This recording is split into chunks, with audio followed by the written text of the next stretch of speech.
वालेकुम, welcome to education world. कैसे हैं आप लोग। आज की वीडियो में हम ज़ीरो सेमेस्टर का जो मैथ का सब्जेक्ट है MTH 001 एलिमेंट्री मैथमेटिक्स, उसकी असाइनमेंट नंबर 1 सॉल्व करने जा रहे हैं, जो आपके फर्स्ट 10 लेक्चर्स के टॉपिक्स में से बनाई गई है और टोटल मार्क्स इसके 30 हैं और लास्ट डेट आपकी 23 दिसंबर है। ये इंस्ट्रक्शंस वगैरह आपने रीड कर लेनी है। कोई भी असाइनमेंट जब आपने सबमिट करवानी होती है तो आप इसी के अंदर बेशक अपना जो है वो सोल्यूशन टाइप कर लें।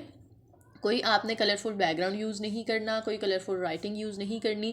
बस ये इंस्ट्रक्शंस वाला जो पार्ट होता है ना, ये आपने सेलेक्ट करके सारा रिमूव कर देना है और फ़ॉन्ट साइज स्टाइल वगैरह आपने यहाँ से पढ़ लेना है। जो रिकमेंड किया गया है वही आपने यूज़ करना है, ठीक है जी। जूम लेवल आपका 100 होना चाहिए और आपने जो साइज़ है वो 12 रखना है और टाइम्स न्यू रोमन आपका राइटिंग स्टाइल होना चाहिए, ठीक है जी। डॉक्स फॉर्मेट में, यानी ये जो MS वर्ड की फ़ाइल होगी ना, यही आपने सबमिट करवानी होती है। और लास्ट डेट वैसे आपको एक ना ग्रेस पीरियड मिलता है असाइनमेंट का ना, एक एक्स्ट्रा दिन होता है कि आप असाइनमेंट सबमिट करवा सकते हैं, लेकिन आप लोगों ने नहीं करवानी।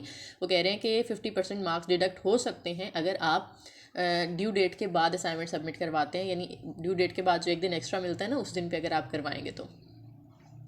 अच्छा जी, स्टार्ट करते हैं। पहला क्वेश्चन है हमारा, question number 1, let a set A is equal to ABC and R is equal to, उसमें से एक आपको रिलेशन बना के दे दिया गया है AA, AC, BC, CC, BB, कहते हैं ये एक रिलेशन है। आपने दो क्वेश्चंस का यहाँ पे आंसर करना है। सबसे पहला क्वेश्चन है जी, construct a matrix of R। आपने इस R का एक मैट्रिक्स जो है वो बनाना है। और मैट्रिक्स कैसे बनाते हैं, इसके लिए मैं आपको मैथ टाइप पे लेके चलती हूँ। ये मैंने R लिख लिया सामने, मैट्रिक्स को आप M का नाम दे दें, ठीक है। और आपने क्या करना है कि R के अंदर जो एलिमेंट्स आ रहे हैं ना, यहाँ पे अगर आप देखें तो A का जो सेट था वो क्या था, ABC, ठीक है, ABC था। तो आपने क्या करना है, यहाँ पे जाके ऊपर एक रो में भी ABC लिख लिया और यहाँ पे बाहर कॉलम में भी ABC लिख लिया। अब अंदर जो मैट्रिक्स है वो कैसे फिल होगा, देखें।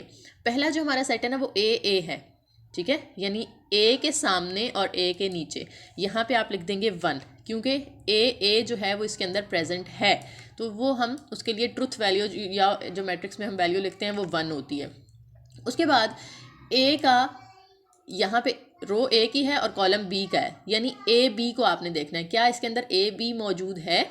यस, AB मौजूद है, तो यहाँ पे भी आपने क्या लिख देना है, 1 लिख देना है, ठीक है। A के सामने और C के नीचे अब यहाँ पे क्या लिखेंगे, आप देखें AC इसके अंदर है, तो AC यस इसके अंदर मौजूद है, यानी इसके नीचे भी हमने यहाँ पे 1 लिख देना है। फिर अब B की बारी आ जाती है, तो B के सामने A के नीचे यहाँ पे, ठीक है, BA बनता है, ये BA, तो BA क्या इसके अंदर मौजूद है, BA यहाँ पे नहीं, AB तो है लेकिन BA नहीं है, तो इसकी जगह हमने लिख देना है 0, ठीक है जी। अब B के सामने और इस B के नीचे, यानी BB आपने देखना है, इसके अंदर BB मौजूद है, तो हाँ जी मौजूद है, यहाँ पे आपने लिख देना है 1, इस जगह पे आप क्या लिख देंगे, 1। नेक्स्ट अब आप देखेंगे कि B के सामने और C के नीचे, यानी BC इसके अंदर मौजूद है, तो ये मौजूद है, तो इसकी जगह भी हमने लिख देना है जी 1। फिर C की बारी आ जाती है, तो C के सामने और A के नीचे CA इसके अंदर है, कहीं भी CA आपको नज़र नहीं आ रहा, तो हमने यहाँ पे लिख देना है 0। फिर C के सामने और B के नीचे, तो CB इसके अंदर मौजूद नहीं है, इसकी जगह भी आपने 0 लिख देना है। और एंड पे C के सामने और C के नीचे, यानी CC, तो वो यहाँ पे मौजूद है, इसका मतलब है हम यहाँ पे क्या लिखेंगे, 1 लिखेंगे, ठीक है। ये आपका मैट्रिक्स है। अब इसको आपने यहाँ से सेलेक्ट करके कॉपी करके और फिर इसके अंदर पेस्ट कर दिया, ठीक है। ये मैट्रिक्स फॉर्म मैंने आपके सामने लिख दी, बहुत आसान सी थी, बस आपने उनको कंपैरिजन करके लिखते जाना है।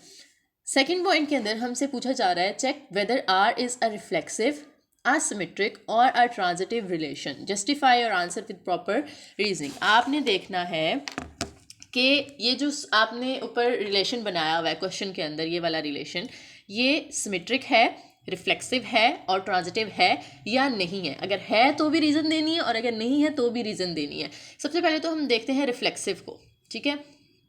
रिफ्लेक्सिव पूछा गया ना हमसे, ये वाला, तो रिफ्लेक्सिव होता क्या है, पहले मैं आपको बता देती हूँ रिफ्लेक्सिव क्या होता है। रिफ्लेक्सिव का मतलब है कि अगर आपके पास देखें, इसके अंदर 3 थे ना, A, B और C, तो जो रिलेशन है ना उसके अंदर A भी होना चाहिए, B भी होना चाहिए और C भी होना चाहिए। यानी इसके अंदर अगर A यूज़ हो रहा है, इसके अंदर B भी यूज़ हो रहा है और इसके अंदर C भी यूज़ हो रहा है, तो आपने देखना है कि A भी इसके अंदर मौजूद हो बी भी इसके अंदर मौजूद हो, ठीक है, और सी भी इसके अंदर मौजूद हो, फिर ये जो रिलेशन है आर ये रिफ्लेक्सिव होगा, ठीक है। अगर ए बी होता और सी ना होता तो हम कहते हैं कि ये रिफ्लेक्सिव नहीं है, ठीक है। कोई भी एक अगर मिसिंग है तो ये रिफ्लेक्सिव नहीं है, लेकिन यहाँ पे तीनों मौजूद है, ए भी है, बी भी है और सी भी है, तो हम कहेंगे कि आर रिफ्लेक्सिव है। और इसकी रीज़न क्या है, because A belongs to R, ये जो सिंबल होता है ना ई जो आपको नज़र आ रहा है, इसका मतलब होता है belongs to, A belongs to are,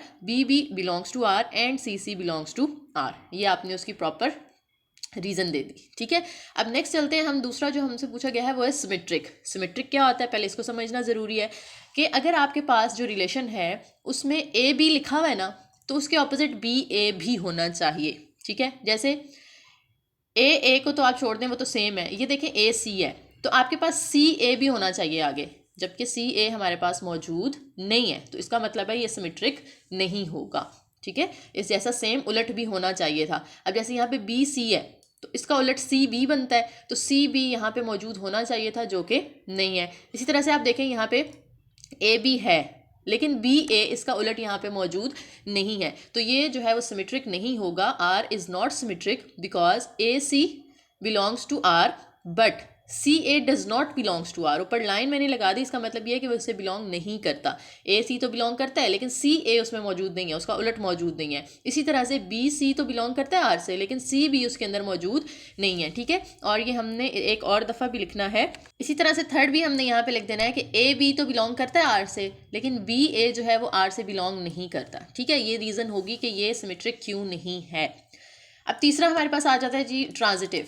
transitive किसे कहते हैं पहले उसे समझ लेते हैं हम। ट्रांजिटिव का मतलब होता है कि अगर ए बी बिलोंग करता है ना, तो बी सी भी बिलोंग करता है, तो ए सी भी बिलोंग करना चाहिए। क्या मतलब इस बात का, इसको मैं थोड़ा सा आप लोगों को यहाँ से बताती हूँ।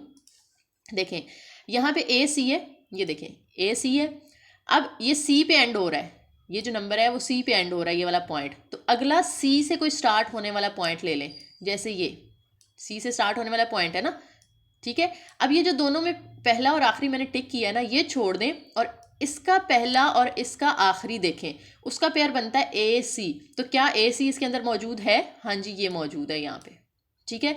इसी तरह से आप अगले को देखें, बी सी। अब बी सी इसका सी पे एंड हो रहा है, ठीक है, और अगला भी सी से शुरू होने वाला ये है। तो ये दोनों जो मैंने टिक किए, इनको छोड़ के आप देखें, ये जो बी और सी का पॉइंट बनेगा, क्या बी सी इसके अंदर मौजूद है? हाँ जी, ये बी सी इसके अंदर मौजूद है, ठीक है। इसी तरह से इस पॉइंट को अगर हम देखते हैं तो ये ए से शुरू होकर ए पे ख़त्म हो रहा है ना, यानी ये एंड ए पे हो रहा है। अब आपने कोई ए से शुरू होने वाला देखना है, इसको अगर मैं क्लियर कर दूँ, ये देखें ये ए पे ख़त्म हो रहा है, ठीक है। तो अगला ए से शुरू होने वाला कौन सा है? ये ए से शुरू होने वाला है।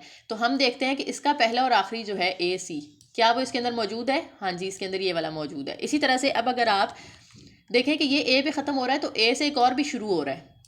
अगर ये ए पे ख़त्म हो रहा है तो ये भी ए से शुरू हो रहा है, तो ये दोनों सेम है, ये दोनों छोड़ दें और इसका पहला और इसका आखिरी अगर आप मैच करें तो वो ए बी बनता है। तो क्या इसके अंदर ए बी मौजूद है? तो ये देखें जी, ए बी भी इसके अंदर मौजूद है, ठीक है। तो ये होता है ट्रांजिटिव। अब हमने इन तीनों को टेस्ट कर लिया, अब हम इस पे आते हैं। सी और सी पे ख़त्म हो रहा है, और सी से शुरू होने वाला कौन सा है यहाँ पे? और तो कोई भी नहीं है ना, तो ये सी यानी ये दोनों सेम है, तो ये भी आपके ट्रांजिटिव के अंदर आएगा। इसी तरह से बी जो सेम होते हैं वो भी उसके अंदर आते हैं। अब ए बी है, तो ये किस पे ख़त्म हो रहा है? बी पे ख़त्म हो रहा है, और बी से शुरू होने वाला कौन सा है? ये बी से शुरू होने वाला है। तो अब इसका पहला और इसका आखिरी ए सी है, तो क्या ए सी इसके अंदर मौजूद है? हाँ जी, ए सी इसके अंदर मौजूद है। तो ये सारी इसके सब पॉइंट्स के ऊपर ये वैलिड है, यानी हम कह सकते हैं कि ये जो आपका रिलेशन है ये ट्रांजिटिव भी है, ठीक है। क्यों ट्रांजिटिव है? क्योंकि अगर ए बी आर से बिलोंग कर रहा है तो और बी सी आर से बिलोंग कर रहा है, तो ये दरमियान में बी बी सेम आ रहा है ना, तो इसका मतलब है ए सी भी आर से बिलोंग करना चाहिए, और वो यहाँ पे बिलोंग कर रहा है। तो ये हमारी कंडीशन यहाँ पे सेटिस्फाई हो गई, ठीक है जी। तो ये तीनों की हमारी रीजंस थी, वो हमने दे दी। अब हम चलते हैं अपने क्वेश्चन नंबर 2 पे। वीडियो पसंद आ रही हो तो लाइक ज़रूर कीजिएगा। वेन डायग्राम दी गई है आपको, और आपसे कहा जाता है कि इस वेन डायग्राम के अंदर आपने पहले तो सेट्स फाइंड करने हैं, ये वाले 5, ठीक है। ये 5 सेट हैं, इनके आंसर्स आपने फाइंड करने हैं। अब इसके अंदर हमें देखें वेन डायग्राम के अंदर जो सेट दिए हुए हैं, पहले तो हम उनको अलग अलग कर लेते हैं ना। एक्स दिया हुआ है, वाई दिया हुआ है, जी दिया हुआ है और यू दिया हुआ है। तो पहले हम उनकी वैल्यूज़ को अलग अलग कर लेते हैं। एक्स में देखें, ये जो रेड कलर का सर्कल है इसमें कौन कौन सी वैल्यूज़ आ रही हैं, 1 2 5 6। रेड के अंदर अंदर 1 2 5 6 आ रहा है, यानी एक्स की वैल्यू हमारे पास यहाँ पे हो जाएगी 1 2 5 6। ठीक है, अब वाई को देख लें। वाई ये ब्लू कलर का आपको नजर आ रहा है, इसके अंदर क्या क्या आ रहा है, 2 3 4 5। इस ब्लू के अंदर जो नंबर्स आ रहे हैं वो 2 3 4 5 आ रहा है, तो 2 3 4 5 इसके अंदर आपने लिख लिया। अब यहाँ पे आप सोच रहे होंगे कि 2 तो रेड के अंदर भी आ रहा था और 5 हमने एक्स के अंदर भी लिखा है। 2 और 5 रेड के अंदर था, वो ब्लू के अंदर भी आया, तो वो दोनों में आएगा, एक्स में भी आएगा और वाई में भी आएगा, क्योंकि वो ब्लू के भी अंदर आ रहे हैं और वो रेड के भी अंदर आ रहे हैं।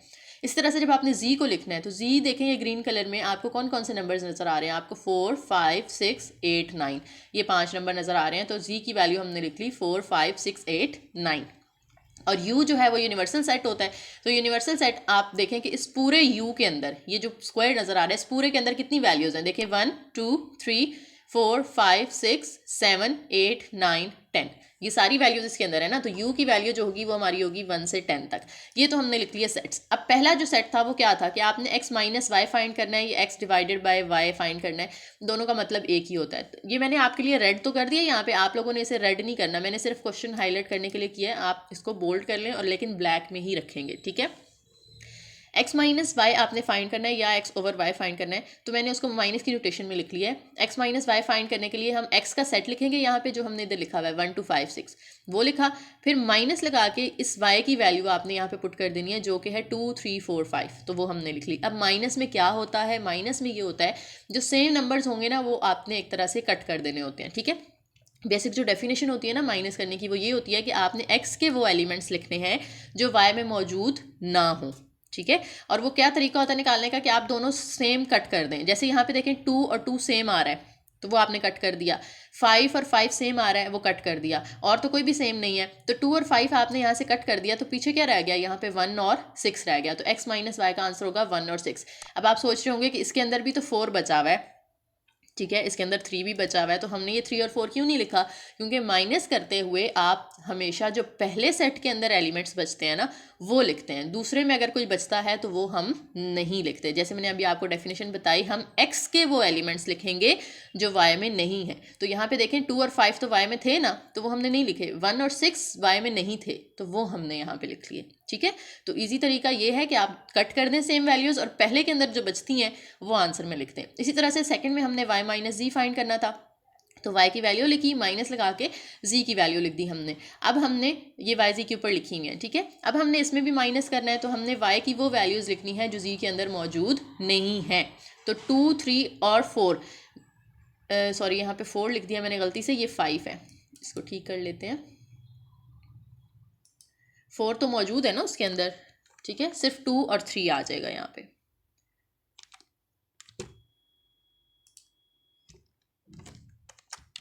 ठीक है, ये करेक्ट हो गया आपका। आप देखें इसके अंदर क्या है, 2 इसके अंदर नहीं आ रहा ना तो वो कट नहीं हो सकता, 3 भी कट नहीं हो सकता, लेकिन 4 इसमें भी है और इसमें भी है, वो कट हो जाएगा। 5 इसमें भी है और इसमें भी है, वो भी कट हो जाएगा। तो हमारे पास क्या बचा यहाँ पे, हमारे पास सिर्फ बचा 2 और 3, ठीक है। पहले के अंदर 2 और 3 बचा, तो वो हमारा आंसर होगा। इसी तरह से z माइनस एक्स फाइंड करते हुए आपने क्या करना है, z की वैल्यू लिखनी है, माइनस लगा के x की वैल्यू लिखनी है और सेम वैल्यूज़ को कट कर देना आपने। इधर से देखें तो 5 कट होता है, ठीक है, और ये 6 कट होता है। अब इधर बचता है हमारे पास 4 8 और 9, क्योंकि ये कट नहीं हुए, और पहले में बचे हुए हैं जो सिर्फ वही लिखने होते हैं हमने, दूसरे में जो बचे हैं वो नहीं लिखने, ठीक है। फोर्थ जो हमारा क्वेश्चन है वो ये है कि x यूनियन y फाइंड करें, फिर उसका इंटरसेक्शन लें z के साथ और फिर उसका कॉम्प्लीमेंट फाइंड करें। तो सबसे पहले हम अंदर वाली ब्रैकेट सॉल्व करते हैं x union y। x union y find करने के लिए हमने x की वैल्यू लिखी, यूनियन का सिंबल लगाया और y की वैल्यू लिखी। अब ये सिंबल्स वगैरह कहाँ से आते हैं ये आपको पेपर में भी ज़रूरत होंगे, तो ये आप लोगों ने, मैं डिस्क्रिप्शन में आपको लिंक मिल जाएगा how to use math type, आपने वहाँ जाके ये सारा सीख लेना है कि मैथ टाइप आपने, ये जो मैथ टाइप है ना ये आपको इस तरह से नज़र आ रहा है, इसको आपने किस तरह से यूज़ करना है, ठीक है। वो वीडियो देखेंगे तो इंशाल्लाह आपकी क्लियर हो जाएंगी सारी कन्फ्यूजन्स।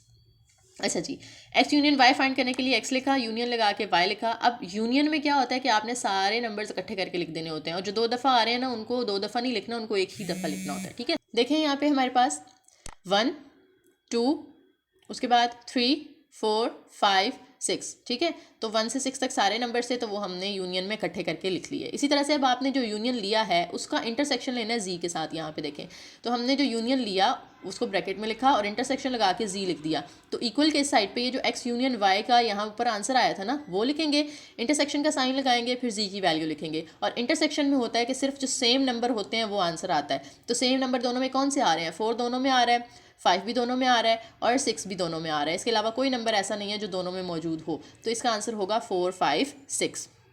और फिर आ जाता है इस जो पूरा आंसर आपने निकाला इस पूरे का कॉम्प्लीमेंट। कॉम्प्लीमेंट में क्या होता है, जब भी किसी सेट का आप कॉम्प्लीमेंट लेते हैं तो उसका मतलब ये होता है कि आपने उसको यू में से माइनस कर देना है, ठीक है। अब हम इस पूरे का कॉम्प्लीमेंट ले रहे हैं ना, तो यू में से इस पूरे के आंसर को माइनस कर देना आपने, ठीक है। अगर एक्स का कॉम्प्लीमेंट होता तो यू में से एक्स माइनस कर देते, वाई का कॉम्प्लीमेंट होता तो यू में से वाई माइनस कर देते। यानी जिसका भी कॉम्प्लीमेंट लेना है यू में से आपने वो सेट माइनस कर देना होता है। तो हमने यू की वैल्यू लिखी, माइनस लगा के इस पूरे सेट का जो आंसर हमने ऊपर निकाला हुआ था ना 4, 5, 6 वो लिख दिया। अब माइनस में वही सेम तरीका जो हमने ऊपर अप्लाई किया था, जो सेम वैल्यूज होंगी वो कट जाएंगी। 4, 5, 6 यहाँ से कट जाएगा और पहले के अंदर जो बचेगा वो क्या होगा, 1, 2, 3, 7, 8, 9, 10। तो ये आपका कॉम्प्लीमेंट आ गया। लास्ट हमारे पास पार्ट है एक्स इंटरसेक्शन वाई इंटरसेक्शन जी। तो पहले तो हमने ब्रैकेट सॉल्व करनी होती है और ब्रैकेट हमारे पास है जी वाई इंटरसेक्शन जी, और वाई इंटरसेक्शन जी में आप पहले वाई लिखेंगे, इंटरसेक्शन का साइन लगाएंगे और फिर जी लिखेंगे। तो इंटरसेक्शन में कॉमन वैल्यूज़ लेनी होती हैं, यानी जो दोनों में सेम आ रही हैं। तो सेम कौन कौन सी आ रही हैं, 4 दोनों में आ रहा है, 5 दोनों में आ रहा है, बस। तो ये हमारा आ गया इंटरसेक्शन। इसी तरह से अब आपने ब्रैकेट का जो आंसर आया है उसका एक्स के साथ इंटरसेक्शन लेना है। तो हम लिखेंगे एक्स इंटरसेक्शन और अंदर वाई इंटरसेक्शन जी। एक्स की वैल्यू लिखें, ये वाला इंटरसेक्शन का साइन लगाएं और वाई इंटरसेक्शन जी का जो आंसर आया था 4, 5 वो लिख दें। अब इन दोनों में कौन सी वैल्यू सेम आ रही है, सिर्फ 5 ऐसा नंबर है जो दोनों में सेम आ रहा है। तो हमारा इसका आंसर क्या आ जाएगा, 5, ठीक है। इनकी वेन डायग्राम वगैरह बनाना उन्होंने नहीं कहा, रिक्वायर्ड नहीं है, आपने सिर्फ ये सेट जो है वो फाइंड करने थे, ठीक है जी। उम्मीद है आपको वीडियो पसंद आई होगी, समझ भी आ गई होगी, और अगर पसंद आई है तो लाइक करें, शेयर करें और चैनल को ज़रूर सब्सक्राइब करके जाइएगा। Thank you.